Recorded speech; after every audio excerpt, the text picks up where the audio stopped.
Haleluya, puji Tuhan. Terpujilah Tuhan, pemilik kehidupan kita. Hari ini kita masih hidup, kita masih ada, menikmati segala kebaikan dan kemurahan Tuhan. Mari sama-sama kita mengikuti dan menikmati firman Tuhan dalam Renungan 79 pada hari ini. Bapak, Ibu, Saudara yang terkasih, kita buka sama-sama Amsal 27 ayat 12. Amsal 27 ayat 12. Demikian bunyi firman Tuhan, kalau orang bijak melihat malapetaka, bersembunyilah ia. Tetapi orang yang tak berpengalaman berjalan terus, lalu kena celaka. Haleluya, puji Tuhan, saya memberikan judul untuk renungan kita pada hari ini, yaitu celaka. Bapak, Ibu, Saudara yang terkasih dalam Tuhan, kalau kita bertanya kepada setiap pribadi kita masing-masing, kepada orang-orang di sekitar kita, maukah engkau celaka? Tentu tidak ada satu orang pun yang mau atau ingin celaka dalam kehidupannya. Celaka kadang-kadang itu timbul atau datang atau terjadi secara tiba-tiba, ya. Itu yang dinamai dengan celaka.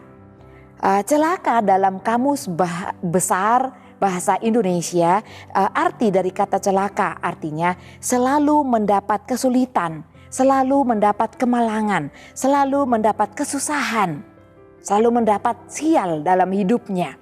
Nah, Bapak, Ibu, Saudara yang terkasih dalam Tuhan, apakah definisi atau arti dari celaka ini setiap hari Bapak Ibu mengalaminya?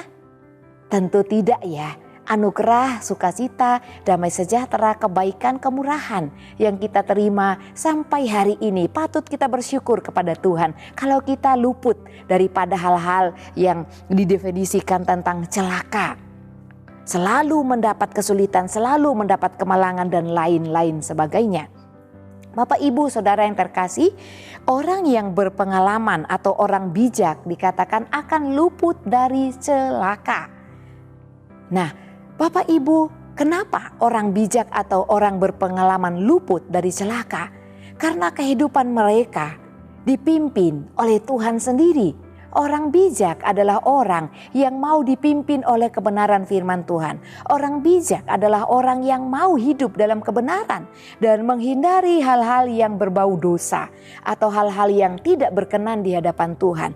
Itulah yang dinamakan orang bijak. Orang bijak juga dia mampu melihat situasi dan melihat hal-hal yang terjadi dalam kehidupannya.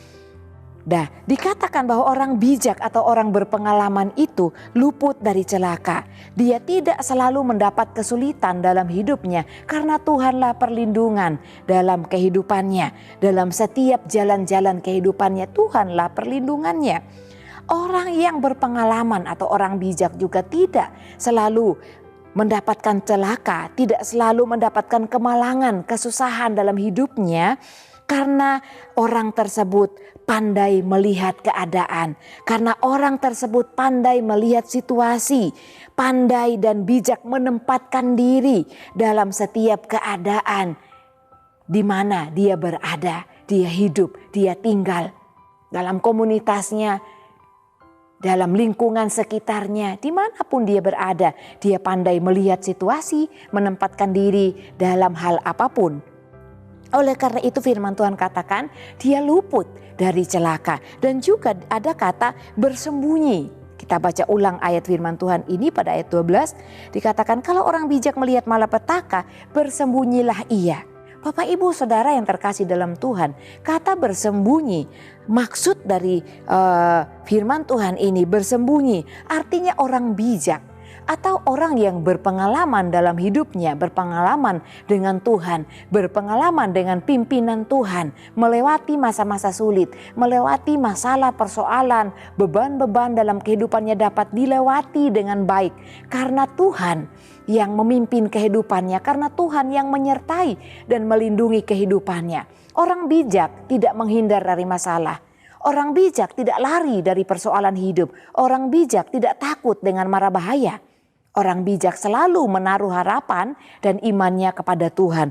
Oleh karena itu dikatakan dia akan bersembunyi. Maksud dari kata sembunyi ini, dia mampu, dia pandai, dia jeli melihat keadaan zaman yang terjadi. keadaan zaman yang terjadi. Bapak Ibu Saudara, keadaan zaman sekarang tentu banyak akan dapat membuat anak-anak Tuhan malang, selalu mendapatkan kesulitan, selalu mendapatkan masalah ya, selalu mendapatkan kesusahan dalam kehidupan. Ketika kita tidak bijak, ketika kita tidak berpengalaman dalam hidup ini. Oleh karena itu kalau kita mau berpengalaman dan mampu melihat situasi, Bapak Ibu jangan tolak ketika ada masalah. Berdoalah kepada Tuhan, lewati, jalani masalah itu bersama dengan Tuhan. Jangan juga kita berdoa, Tuhan jangan berikan saya masalah pada hari ini. Tetapi berdoalah kepada Tuhan dengan berkata, Tuhan sertai saya. Ketika saya mengalami hal-hal yang di luar dugaan, baik itu masalah dan persoalan. Karena lewat masalah dan persoalan, lewat peristiwa-peristiwa yang mungkin tidak kita harapkan, persoalan berat sekalipun, yang sekalipun tidak mampu kita hadapi, kita lewati. Tapi ketika kita di dalam Tuhan, tetap mengandalkan Tuhan, menaruh harapan kita dalam Tuhan. Dan dengan kekuatan Tuhan yang kita andalkan di dalam hal-hal kesukaran yang kita alami, maka kita akan memperoleh pengalaman-pengalaman hidup. Oleh karena itu dikatakan bahwa kita akan dapat membedakan ya keadaan zaman ini. Sekarang Bapak Ibu Saudara yang terkasih dalam Tuhan, banyak sekali ya hal-hal yang menandakan bahwa ini adalah akhir zaman. Ada hal-hal yang kadang diajarkan, diterapkan di dalam lingkungan, di dalam masyarakat. Contoh salah satu pernikahan berbeda iman. Di dalam firman Tuhan kita dihimbau untuk menikah dengan sesama atau seiman kita. Dilarang menikah dengan berbeda iman. Ini salah satu larangan, tetapi dunia mengajarkan menikah itu tidak masalah kalau ada kecocokan, kalau ada sukacita untuk menjalaninya berdua. Oke, menikah. Kalau ada mungkin perbedaan atau tidak mengalami sukacita lagi ketika menjalani kehidupan berdua dalam rumah tangga, dapat bercerai karena itu merugikan. Itu ajaran dunia yang sekarang ini sedang juga diajarkan, baik itu YouTube maupun TikTok. Bahkan mungkin banyak anak muda atau orang yang ingin menjalani hubungan keluarga terkecoh dengan hal-hal yang diajarkan oleh dunia. Orang bijak atau orang berpengalaman, dia akan jeli melihat setiap tayangan yang dia lihat melalui handphone masing-masing, atau mungkin diceritakan oleh sahabat, oleh orang-orang dekat kita, akan mampu menempatkan diri kepada zaman di mana kita hidup sekarang ini, sehingga tidak menimbulkan celaka, tidak menimbulkan kemalangan dalam hidup kita. Mari kita berpikir Bapak Ibu Saudara, ketika seorang pasangan muda menikah berlainan iman, tentu apa yang mereka imani itu berbeda karena ajaran yang diterapkan mungkin juga ada yang berbeda. Sehingga ketika menjalani hubungan rumah tangga banyak kemalangan yang terjadi. Tapi puji Tuhan bagi anak-anak Tuhan yang tetap beriman kepada Tuhan Yesus, meskipun banyak perbedaan, banyak kemalangan, banyak masalah yang terjadi dalam keluarga antara suami dan istri, tetap memilih untuk mengikut Tuhan. Dan mendoakan sang suami mungkin atau si istri yang berbeda agama atau keyakinan dengan saudara. Puji Tuhan. Tetapi bagi yang tidak kuat akan memilih berpisah. Sedangkan perceraian Tuhan tidak kehendaki dan akhirnya menikah lagi. Ada juga orang-orang yang berkata bahwa pernikahan dulu itu ketika kami masa bodoh. Maksudnya ketika kami masih bodoh, belum mengenal kebenaran. Kadang-kadang orang dapat memakai kata apa saja untuk menutup kesalahan masa lalu mereka. Tetapi Tuhanlah yang maha tahu Bapak Ibu Saudara ya. Kita bukan hakim. Kita hanya menerapkan kebenaran, melakukan kebenaran sesuai apa yang kita dapatkan melalui kebenaran firman Tuhan. Contoh yang lain Bapak Ibu Saudara yang terkasih dalam Tuhan. Orang-orang yang berpura-pura baik di hadapan kita, tetapi punya motivasi untuk mendapatkan sesuatu. Bagi orang yang berpengalaman atau orang bijak, dalam hatinya akan dapat membedakan apakah itu orang berniat tulus atau tidak. Tuhan akan menuntun kehidupan orang-orang bijak, orang-orang benar untuk membedakan mana yang tulus, mana yang tidak tulus. Mungkin seketika itu menganggapnya baik, tapi ketika berjalannya waktu Tuhan akan menuntun, Tuhan akan berbicara, menyatakan bahwa apa yang tidak benar tentulah adalah tidak benar dan mereka tidak akan mengalami kemalangan, kerugian yang besar. Dan dikatakan Orang bijak atau orang berpengalaman itu akan selalu bertindak hati-hati dalam sepanjang kehidupannya.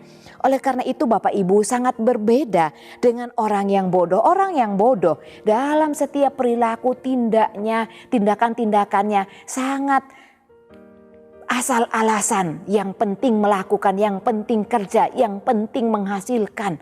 Tidak berpikir panjang, itulah yang dilakukan oleh orang bodoh.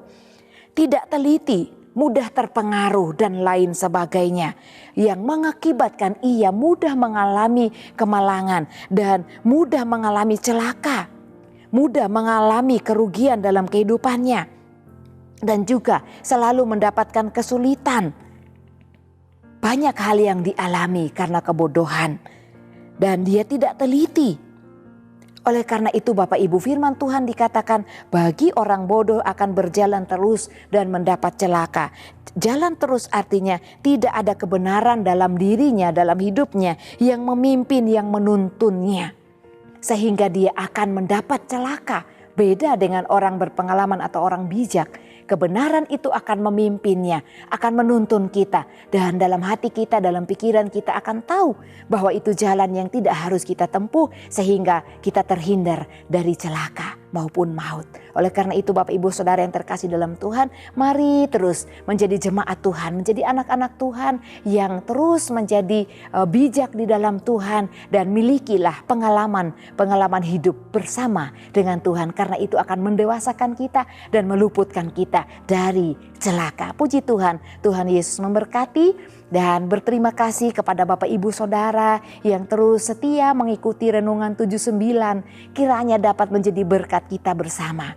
Bagi Bapak Ibu Saudara yang ingin menyaksikan kesaksian tertentu, mujizat yang terjadi dalam keluarga, kesembuhan, pemulihan dalam keluarga, atau mungkin ingin didoakan untuk pokok doa tertentu, dapat disalurkan melalui chat WhatsApp di nomor 081 327 420 088. Tuhan Yesus memberkati, menyertai kita sepanjang hidup kita. Mari kita berdoa. Terima kasih Bapa yang mulia, Bapa yang baik, Bapa yang ajaib dalam kehidupan kami. Engkaulah Allah pemelihara, pelindung kami Tuhan. Kami mau menjadi orang-orang yang bijak. Kami mau hidup kami ini berpengalaman sehingga kami luput dari celaka apapun itu Tuhan. Tuhan, kami bersyukur atas kebenaran firman-Mu, meteraikan firman-Mu dalam hidup kami. Ia berbaring karena keluarga GPD El Shaddai Magelang dengan sukacita. Ia membaharui keluarga GPD El Shaddai Magelang dalam kasih-Nya. Ia bersorak-sorak karena keluarga GPD El Shaddai Magelang dengan sorak-sorai. Terpujilah Engkau Allah, segala kemuliaan, kejayaan, kuasa bagi Engkau. Dalam nama Tuhan Yesus kami berdoa. Haleluya. Amin.